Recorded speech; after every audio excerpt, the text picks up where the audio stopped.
Hello, friends. Good evening, greetings of the day to all of you.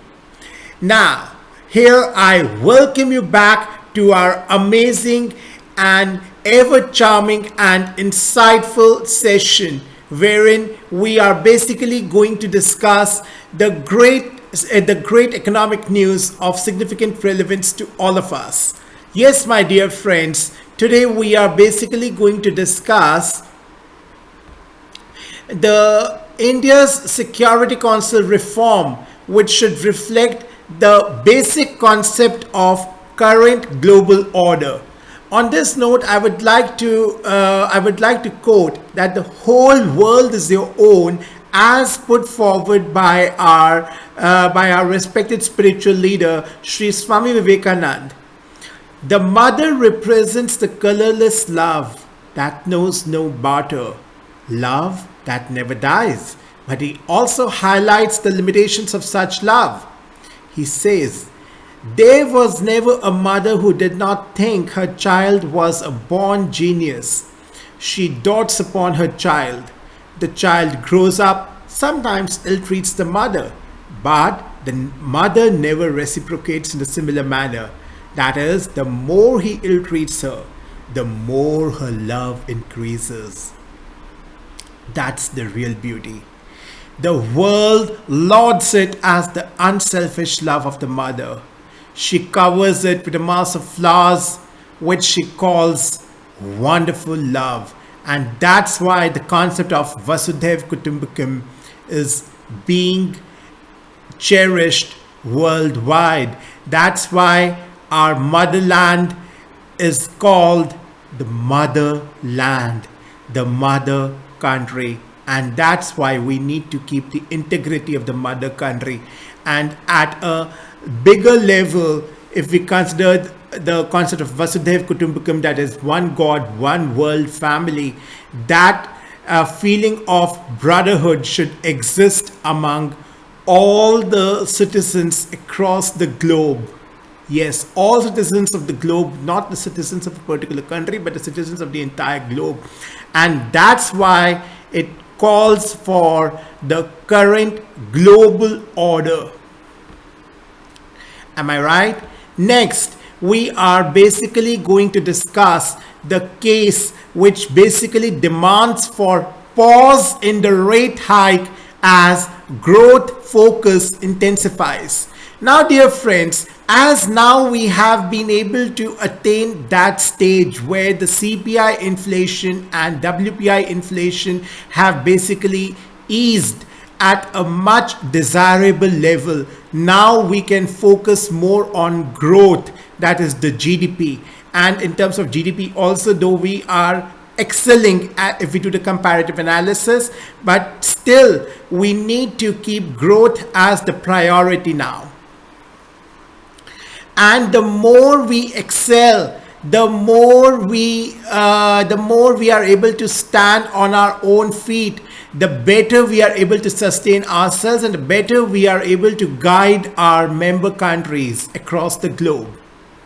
That's the real brotherhood which we are incorporating, and our leaders are practicing at their best level. And that's why everyone is applauding for Indians. Yes, because we are representing the feeling of familyhood, and that's the reality. Next, as we know that there are 4 R's in case of sustainable development, that is reuse, that is reduce, reuse, recycle, and recover. The first two R's, that is reduce and reuse, basically apply on the existing resources. That is, we need to reduce the usage of the fossil fuels. Then we need to reuse the existing resources. We need to minimize the wastage. We need to employ the concept of recycle, and then we need to recover. Hence, we are going to discuss that India is basically to fire up the nuclear power production in green shift. What a remarkable concept. So let's begin. Also, here I would like to quote that there is a beautiful similarity between the two words deal and lead. And if we reverse the or if we play with the or if we jumble up the spellings of the deal, it becomes lead. Same is with the deal. So a person who is able to deal with each and every situation, with each and every available factor in the best possible manner by employing the concepts of pestle analysis and SWOT analysis at the best at the best possible level, then that person becomes a true leader. So you will be able to lead only if you are able to deal with each and every situation, with each and every factor of production or factor which needs to be taken into consideration while making a particular decision. That's the beauty of our language as well. Now let's begin with today's session. India says Security Council reform should reflect the current global order. India basically on Wednesday, that is on 14th December, pitched for new orientation for a reformed multilateral system to reflect the present day geopolitical realities, with External Affairs Minister Mr. S. Jaishankar calling for credible and continuing representation from Latin America, Africa, Asia, and the small island developing states in the United Nations Security Council. Mr. Jaishankar was speaking at the UNSC open debate on the maintenance of international peace and security, new orientation for reformed multilateralism, convened under India's presidency of the Council. We have convened here today for an honest conversation about the effectiveness of the multilateral institutions more than 75 years after they were created. The question before us is basically how best they can be reformed, particularly as the need to reform is less deniable with each passing year. This debate and its outcome will not only help determine what kind of United Nations we wish to see, but also the global order that best reflects the contemporary realities.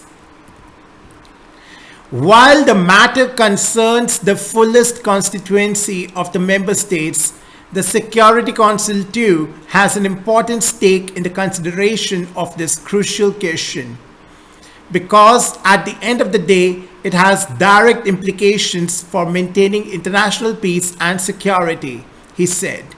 The call for change has been accelerated by the growing stresses on the international system that we have experienced in the recent years. On the one hand, they have brought out the inequities and inadequacies of the way the world currently functions. On the other, they have also highlighted that a larger and deeper collaboration is necessary to find solutions, that is, the optimum solutions.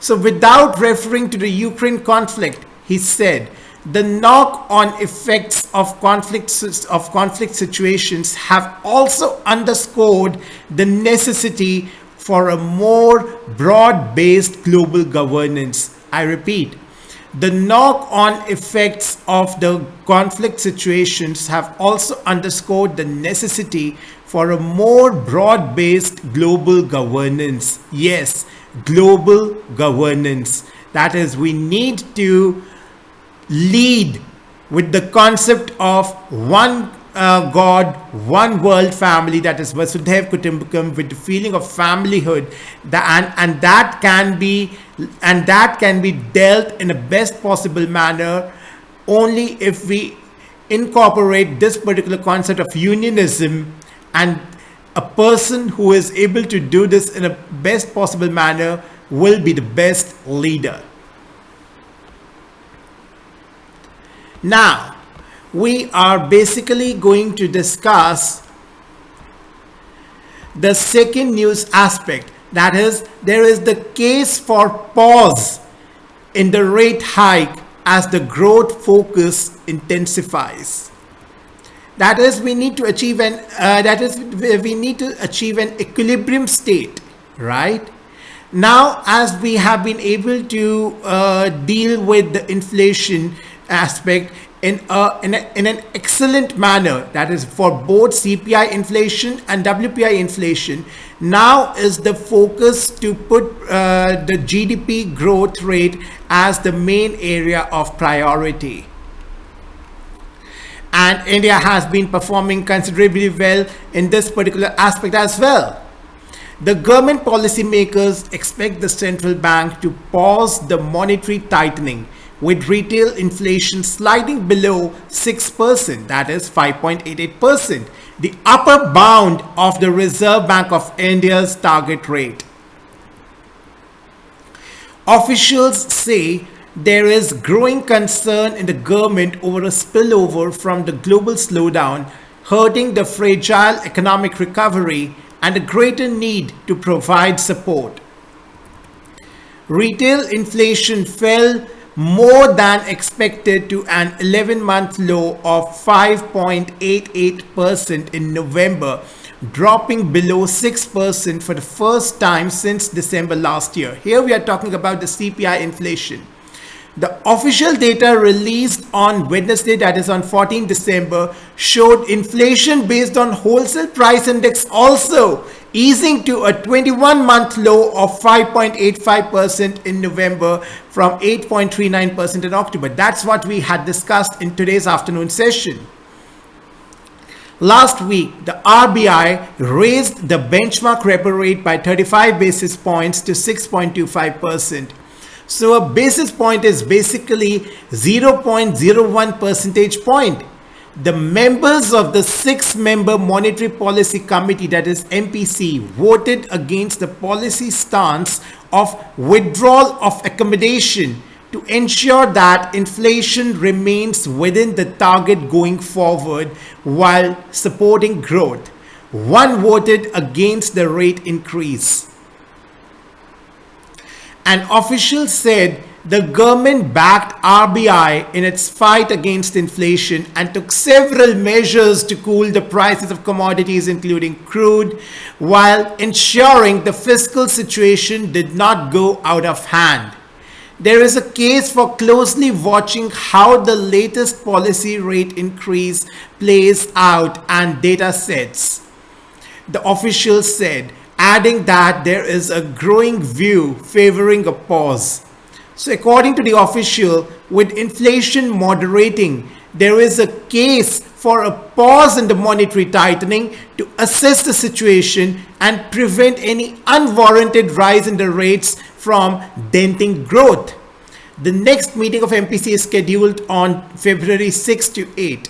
The Finance Minister Dr. Nirmala Sitharaman in Lok Sabha on Wednesday committed to further bringing down inflation. We will bring it down further for the sake of common people, she said, while replying to a discussion on the first batch of the supplementary demands for the grants in the Lok Sabha. The government is constantly watching the price situation of essential commodities, she said. I repeat, essential commodities. The consumer inflation in the United States rose at the slowest pace in 12 months in November, raising the odds of the Federal Reserve also easing the monetary tightening. This will also reduce pressure on the RBI to raise the rates. We now maintain a minimal probability of a February terminal 25 basis points rate hike. State Bank of India Group Chief Economic Advisor Ms. Soumya Kanti Ghosh said in a note, however, that will also be accompanied with a change in stance to be neutral if it is to happen so. Worries about growth have begun to mount, with the latest data indicating that the impact of the slowdown in the developed world had begun to show. the official said, adding that the economy needs to be supported. Another official said growth will be one of the key priorities in the upcoming budget to be unveiled in February. That's what we had discussed when we had a session of what all factors we need to consider while forming the budget for the upcoming year. India's goods exports fell to $29.78 billion from $35.45 billion in September. The industrial output also contracted 4% in October from a year earlier, with export-focused sectors such as textile, apparel, leather products, and pharma posting a sharp contraction in October. So what are the key highlights of this particular article? There is a strong view that inflation on downslide and situation is likely to be assessed. Retail inflation fell below the RBI upper target of 6% in November, that is 5.88%. Winter crop arrival, vegetable prices to aid further. The concerns intensifying on growth, firstly because the situation existing in the developed world is actually much gloomy. So considering that particular fact, that may bring some repercussions on the developing part of the world, right? So India is one of the developing countries, though it is progressing at a very, very appreciable rate, but still that particular effect of the slowdown in the developed part of the world may ripple down to the developing part of the world, and India is one of the countries which is developing. Though some of the leaders which we had discussed yesterday, like Mr. Louis Queens, had presented his views that India might not be affected so much by the slowdown in the developed part of the world, but still we need to be quite proactive in our approach, and we must not take any type of risk, and hence we must ensure that we put our best efforts in order to tackle with this particular situation, or in order to avoid any type of situation which may affect the growth of our country. Therefore, we must put the GDP growth rate enhancement as the top priority for our economy. So lifting growth to be a key focus in the upcoming budget, and the government to prevent unwarranted rise in the rates from denting growth. So this is a beautiful article which we have just gone through, and I hope you must have also drawn useful insights from this. Next, we are going to consider the concept of sustainable development, dear guys. That is India to fire up the nuclear power production in green shift. We know that we are going green, and recently, that is yesterday itself, we had discussed the concept of nuclear fusion to be the new source of energy generation in order to go green. It is the very useful concept. Earlier, we used to apply the scientific principle of nuclear fission. Now we are considering to employ the concept of nuclear fusion for generating energy. And for that, we had also studied the concept of 4 R's, that is reduce, reuse, recycle, and recover. That is the 4 main principles of sustainable development. Now let's come back to the nuclear power generation in the concept of green shift for the Indian economy. India is basically working on a plan to fire up the nuclear power production to supplement the country's renewable energy program as it looks for the ways to meet the climate change targets, that is the Sustainable Development Goal number 13, climate action.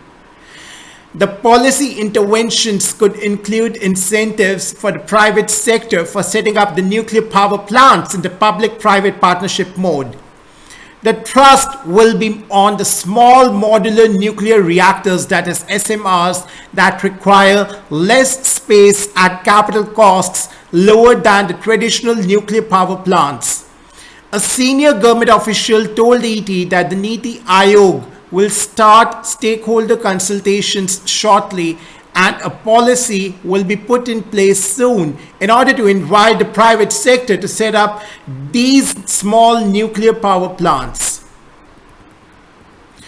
India currently operates 22 reactors totaling 6,780 megawatts, and those under execution or accorded administrative approval and financial sanction will lift it to 22,480 megawatts by 2031. That's truly commendable. Truly commendable. That is raising the standard of the production of energy from 6,780 megawatts to 22,480 megawatts within next 8 years. SMRs have a power capacity of up to 300 megawatt E per unit, around 1/3 of the standard nuclear power reactors. It takes 5 years to build such a plant. The land requirement of the nuclear power plants is the lowest of all sources of generation, while that for the biomass is the highest. Niti Aayog's blueprint will lay out a regulatory regime including stringent safety standards and monitoring mechanisms to assess the outcome and impact of the local community. The Atomic Energy Act 1962 allows the nuclear power plants to be established with the corporate sector as a junior equity partner through the supply of components, equipment, and work contracts. In 2020, the government opened the atomic energy sector for the private players in the areas of medicine, agriculture, and research. The officials said the nuclear plants can easily replace aging thermal power plants while reducing India's dependence on imported coal for meeting the energy requirements. And that's a very essential step for decarbonization of the society that is moving towards sustainable development. So the decision to set up more nuclear power plants is in line with India's commitment to reduce the carbon emissions by half. The very important concept of R, that is first R, that is to reduce the carbon emission by half or 1 billion tons by 2030 and become a net zero emitter by 2070, as our PM Modi has laid his far-sighted vision for the Indian economy. The nuclear power is considered a cleaner form of energy with near zero emissions. It can provide the country with clean base load power and reduce the dependence on coal and traditional sources of energy in the long run. The government told the Lok Sabha in response to a question on 14th December. India has entered into uranium purchase agreements with Canada, Kazakhstan, Russia, and Uzbekistan. India was the third largest emitter of carbon dioxide by volume in 2020, although its per capita emissions were lower than the world average. So what are the key highlights of this particular article? Nuclear power takes a basic turn for the Indian economy.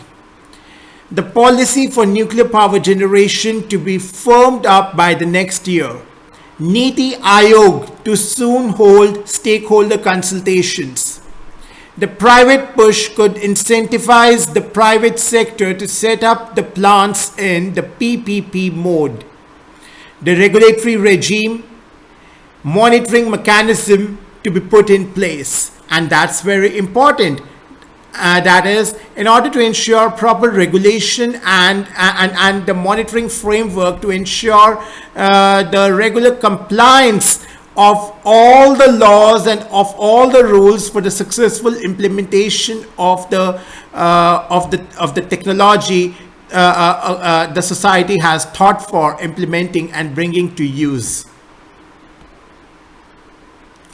So, on this note, my dear friends, I would like to conclude today's session, and I hope it was really very, very insightful, and I really think that it had helped you to paint the picture of the Indian economy in your minds as the transformational society, which is actually transforming in an excellent manner, helping to bring a new era, a new golden era of the greener concept, of more transparency, of more unionism, of more belongingness. Thank you so much, guys. And I really wish you all take good care of yourselves until we meet next. Thank you so much. Namaskar. Jai Hind.